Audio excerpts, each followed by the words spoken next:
All right, weight belts. So, seen a lot of people that are starting to use weight belts within their training to try and help with lifts, especially like compound lifts, back squats, deadlifts, that type of thing. What I just want to go through is I just want to do a quick video and talk about how you should be using the weight belt. Now, everybody's got their own opinion on how you should or shouldn't be using the weight belt. The number one thing that you need to look at when you're using a weight belt is what are you actually trying to get out of your training, right? So if you're training for a strength sport and your top end strength is the number one thing that matters with your sport that you're doing, so whether that's powerlifting or weightlifting, and the weight belt gives you an extra 5% on your lifts, then you probably want to use a weight belt, especially when you're going heavy. If you're training for general health and fitness, it's potentially not the best thing to be doing all the time. Alternating between using a weight belt and not using a weight belt is probably not an entirely bad thing because you don't always have a weight belt in everyday life. So with the use of the weight belt, I tend to see it when people get it, like most pieces of equipment or accessories, knee sleeves, get overused far too much. So regardless of whether you're training for a strength sport or not, my personal opinion is if you have a weight belt, you probably shouldn't be using it until you need it.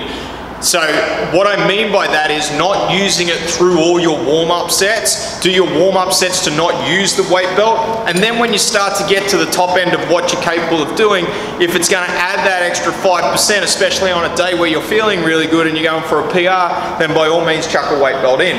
But if you are also using it to mask a potential other problem, i.e. a lack of core strength, that's an individual issue in itself.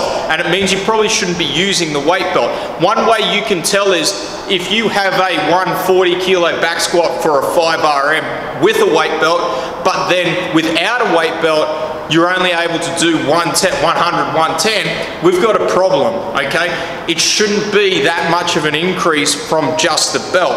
So, what do you use a weight belt for? So when you put a weight belt on, what you're ideally using it for is you're using it for your abs to push against, to try and brace your internal organs and brace your spine a little bit better by having something to push against. So one really common mistake I see people make when they put a weight belt on is they look like a damn pot roast. So they have the weight belt on so tight that, you know, either their muffin top sticking out of the bottom or the top, or it looks like their rib cage is just going to pop out. That's defeating the purpose. That's going to disengage your core rather than help you engage it. When you put a weight belt on, you really shouldn't have to put a whole bunch of force, especially in training, to put it on. So if I'm putting it on, that's there, that's nice and firm, it's giving me something to push up against. I'm going to lock that off and the weight belt's on. If I have to come over to the pull-up rig and use my other hand to try and leverage more tension out of that weight belt, and then when I actually start to breathe, I'm going to have trouble breathing, it's too much, okay? It's not the way you should be using a weight belt. It's there to give your abs something to push against, to get some extra tension in your core so that when you're under heavy weight, you can get that extra boost, and this isn't a limiting factor. So when you use a weight belt, make sure you're using it for the right reasons. Not everybody needs to use it. In fact, if you're using a weight belt to mask another problem, which you probably need to talk to a coach about, then potentially the weight belt isn't the answer. Maybe some accessory exercises to help build up those muscles, build up that core, is going to get you more long-term benefit on your lifts than just that short-term payoff of using something like this. So thanks, hope that helps, bye.